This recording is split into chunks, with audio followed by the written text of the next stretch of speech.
औलिया किराम के मरातिब और उनकी शान के ताल्लुक़ से हम बुखारी मुस्लिम की अहदीस की रोशनी में पहले 6 पार्ट पेश कर चुके हैं। आज आपके सामने औलिया किराम के ताल्लुक़ से, उनकी शान और रिफ़त के ताल्लुक़ से जो अहदीस में वारिद है, 7वां पार्ट पेश है।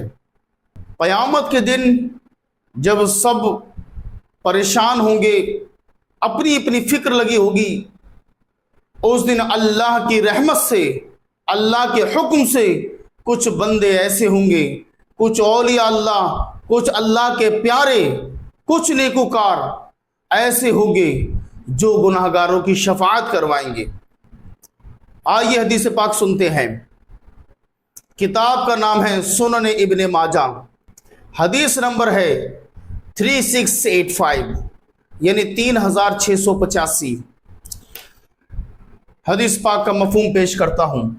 हज़रत अनस रज़ियल्लाहु अन्हु से रिवायत है कि रसूलुल्लाह सल्लल्लाहु अलैहि वसल्लम ने इरशाद फरमाया, क़यामत के दिन जब जन्नती लोग सफ़ों में खड़े होंगे, उनके सामने से गुनहगार गुजर रहे होंगे। एक गुनहगार आदमी आएगा और अल्लाह वालों के पास आएगा, जो कि अल्लाह वाले सफ़ दर सफ़ खड़े होंगे। कहेगा, आप क्या मुझे जानते हैं? आपको याद है कि मैंने आपको एक मर्तबा पानी पिलाया था, आपने मुझसे पानी मांगा था, मैंने आपको पानी पिलाया था। वो अल्लाह वाले उसका एहसान याद करेंगे और फिर क्या है, अल्लाह से उसकी सिफारिश करेंगे, उसकी शफाअत फरमा देंगे, उसे जहन्नम से नजात दिलवा देंगे। फिर क्या है, दूसरा शख्स आएगा, वो अर्ज करेगा कि आप फुला हैं, फुला अल्लाह वाले हैं, फुला नेकुकार बंदे हैं, कि आप मुझे जानते हैं कि एक मर्तबा मैंने आपको वज़ू करवाया था, वज़ू के लिए पानी दिया था, कि आपको याद है? अल्लाह वाले उसका एहसान याद करेंगे और उसकी भी शफाअत करवा देंगे, यानी उसे भी जहन्नम की आग से आज़ाद करवा देंगे। अब दूसरा बंदा गुजरेगा, क्या आप जानते हैं मैं फुला शख्स हूं कि आपने एक मर्तबा मुझे किसी काम से भेजा था, मैं आपके अदब की वजह से, आपकी मोहब्बत की वजह से, आपके कहने से वो काम करके आया और मैंने वो काम तुम्हारा मुकम्मल किया था। अब अल्लाह वाले उसकी भी शफाअत कर देंगे। गोया कि लोग अपने बातें याद दिलवाते रहेंगे। कोई कहेगा मैंने आपको सलाम किया था, उसकी भी शफाअत करवाई जाएगी। कोई कहेगा कि मैंने आपसे मुसाफा किया था, यानी मुख्तलिफ किस्म के लोग अपनी बातें याद दिलवाएंगे और अल्लाह वाले नेकुकार बाबे उनकी शफाअत करते चले जाएंगे। जहन्नम में जा रहे होंगे लेकिन वो जहन्नम से बचाते चले जाएंगे। अल्लाह अकबर। प्यारे, ये शान है अल्लाह वालों की, ये मर्तबा है अल्लाह वालों का कि जहन्नम में जा रहा है, लेकिन जहन्नमी जब इस अल्लाह वाले को देखता है और अल्लाह वाला उसकी शफाअत करवा देता है तो अल्लाह की रहमत उसे जन्नती कर देती है। सुभान अल्लाह, ये शान है अल्लाह वालों की। और इसी तरह एक दूसरी हदीस पाक है, सुनन इब्ने माजा, हदीस नंबर 4313 यानी 4313। हजरत उस्मान गनी रज़ियल्लाहु अन्हु से रिवायत है कि रसूलुल्लाह सल्लल्लाहु अलैहि वसल्लम ने फरमाया, क़यामत के दिन 3 किस्म के लोगों को अल्लाह शफाअत करने की इजाजत देगा, हुक्म देगा, उन्हें अपनी रहमत से इजाजत देगा कि वो लोगों की शफाअत करवाएंगे। 3 किस्म के लोगों को अल्लाह ताला बरोज़े क़यामत शफाअत करने की इजाज़त देगा, गुनहगारों की सिफारिश करने की इजाज़त देगा। नंबर 1, अंबिया किराम की जमात होगी। फिर अल्लाह ताला उलमा किराम को शफाअत करने की इजाज़त देगा और फिर शुहदा को अल्लाह ताला इजाज़त देगा। याद रखे, अल्लाह का हर वली आलिम होता है और आलिमों को बरोज़े क़यामत अल्लाह ताला शफाअत करने का हुक्म देगा। प्यारे देखिए, तमाम सहाबाए किराम ये आलिम है, तमाम ताबईन ये भी आलिम है, तबा ताबईन ये भी आलिम है, आइमाए मुज्तहिदीन बिलखुसूस इमाम आज़म अबू हनीफा रहमतुल्लाह अलैहि ये भी आलिम है। गोया कि इन्हें भी बरोज़े क़यामत शफाअत के अल्लाह इजाज़त देगा। औलिया किराम सालिहीन को अल्लाह ताला इजाज़त देगा। हुज़ूर गौसे आज़म रज़ियल्लाहु ताला अन्हु ये भी आलिम है, अल्लाह इन्हें भी इजाज़त देगा शफाअत की। اور جتنے بھی بزرگان دین ہیں سب کو اللہ کریم اجازت دے گا شفاعت کرنے کی۔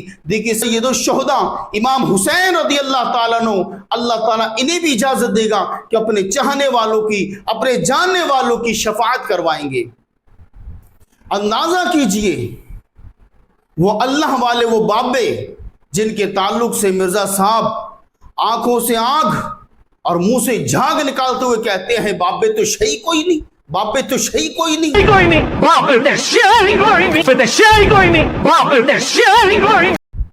اور اللہ والوں کی شان میں نازیبا کلمات کہتے ہوئے ذرا سے نہیں تھکتے، ذرا سے نہیں ہچکچاتے، اور کہتے ہیں کہ میں منگولوں کی اولاد ہوں اور منگولوں نے اولیاء کرام کو شہید کیا ہے، قتل کیا ہے۔ اللہ اکبر، اتنے سخت کلمات اولیاء کرام کی شان میں وہ کہتے ہیں۔ منگولوں کی اولاد ہے، ان کو پتہ نہیں ہے منگولاں دے ہاتھ لگے نے تو اڈے سارے بابے منگولاں نے وڈے ہوئے نے، جتنے اولیاء اللہ نے، منگولاں نے وڈے ہوئے نے جتنے اولیاء اللہ نے۔ اولیاء کرام تو وہ ہیں، اللہ والے تو وہ ہیں کہ دنیا میں بھی ہمارے کام آئیں گے، آخرت میں بھی اپنے چاہنے والوں کی شفاعت کروائیں گے۔ اگر کسی نے انہیں ایک گھوٹ پانی پلایا ہے، اگر کسی نے انہیں ایک گھوٹ پانی پلایا ہوگا تو وہ گھوٹ پانی کا اس کے لیے نجات کا ذریعہ بنے گا۔ اگر کسی نے اللہ والے کو وضو کروایا ہوگا تو وضو کے سبب ہی سے اللہ والے اس کی شفاعت کر دیں گے۔ اگر کوئی بندہ اللہ والوں کے کسی کام کو گیا ہوگا تو اس کام کرنے کی وجہ سے ہی وہ اللہ والے اس کی شفاعت کی درخواست کر دیں گے۔ یہ شان ہے اللہ والوں کی۔ الحمدللہ ہم اہل سنت نسل در نسل صدیوں سے اللہ والوں سے محبت کرتے چلے آ رہے ہیں، اور دنیا کے کونے کونے میں جا کر دیکھیں ہر جگہ اللہ والوں کے مزارات موجود ہیں، یادگاریں قائم ہیں، اور ہم اللہ والوں اور ان کے مزارات سے سچی محبت کرتے ہیں، ان کی تعظیم کرتے ہیں، ان کا ادب کرتے ہیں۔ لیکن کیوں ادب کرتے ہیں، کیوں تعظیم کرتے ہیں؟ کیونکہ اللہ والے وہ ہیں جن کی تکریم اور تعظیم کا حکم، جن کی رفعت اور بلندیوں کا چرچا قرآن و حدیث میں موجود ہے۔ اللہ نے ان کے تعلق سے فرمایا الا ان اولیاء اللہ لا خوف علیہم ولا هم يحزنون، اور حدیث مصطفیٰ کے اندر متعدد جگہوں پر آقا علیہ الصلوۃ والسلام نے اولیاء کرام کی شان بیان فرمائی ہے۔ ایک طرف یہ قرآن پاک اور حدیث مصطفیٰ ہیں، اور دوسری طرف مرزا صاحب کا نعرہ ہے کہ بابے تو شہی کوئی نہیں، بابے تو شہی کوئی نہیں۔ اللہ تو فرما رہا ہے کہ اولیاء کرام کی شان یہ ہے کہ اللہ انہیں مرتبہ منزل عطا فرماتا ہے، لا خوف علیہم ولا هم يحزنون کی شان انہیں عطا فرماتا ہے۔ اور مرزا صاحب کہتے ہیں ان کی تو شان ہی کوئی نہیں ہے، وہ تو چیز ہی کوئی نہیں ہے۔ اللہ اکبر۔